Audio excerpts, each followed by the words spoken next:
Well, a very good g'day to all my mates out there in YouTube land. Yep, it's been a while, but Seb's back. Um, I've been thinking about doing this particular topic or content, as they say in YouTube, um, and it relates mainly to an observation that I've made since I originally landed here in the Philippines in 2004. Back then, I certainly wasn't surrounded by as many foreigners, expats, as I am now. I lived pretty much a pretty secluded life up in the mountain. I'd come down to the main city, which was Tacloban in Leyte, a couple of times a week maybe, and we'd catch up with what were the expats at the time.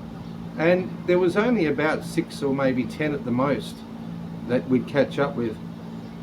The observation I made was back then a lot of the guys were, in preference to finding a partner, wanted a younger female, a younger girl, and it just seemed to be the thing to do at the time was to find a young attractive girl and have a relationship.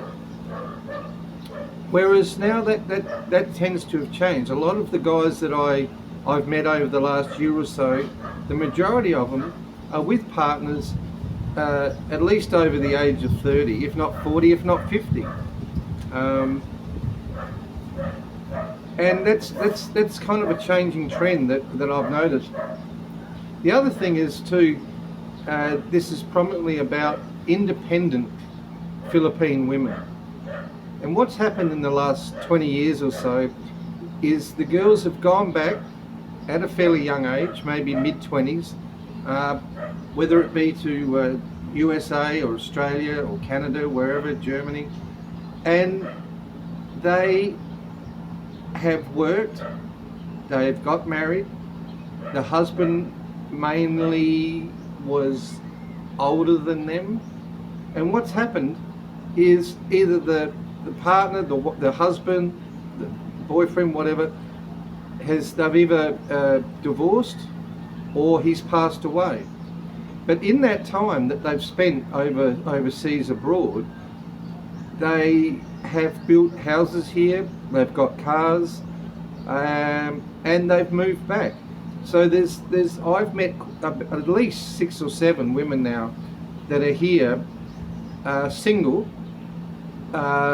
some in business, some are just self-funded retirees, but they've worked in the West, in abroad, and they're back here now, and very independent.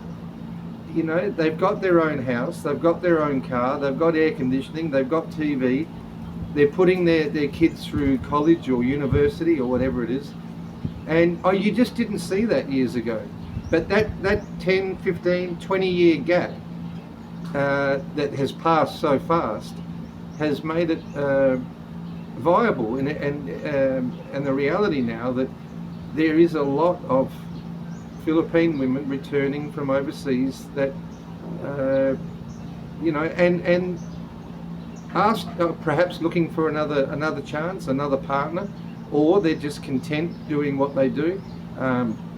I know 2 or 3 that have their own businesses now, salons, catering, food, and they're doing okay.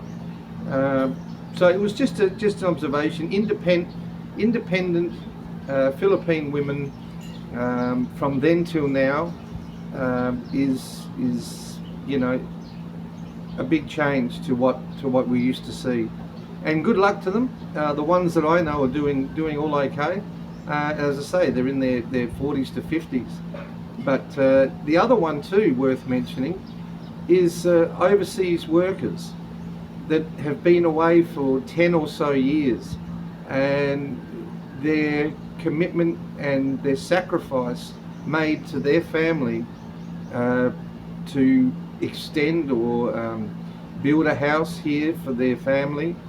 And finally, we're seeing some of those girls come back home, which which is great to see, and I commend them for their effort and mainly their sacrifice for going abroad and working so hard for so many years, that they certainly deserve everything that they've worked for here.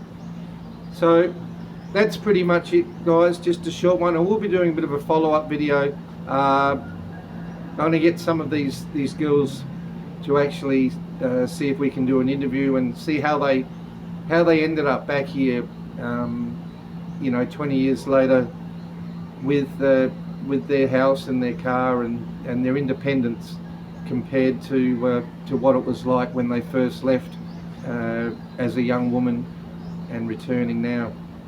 Alright guys, well, hope you have a great day. Take care, God bless, and we'll see you in the next video. Don't forget, please like, share and subscribe. Alright, God bless. See you guys.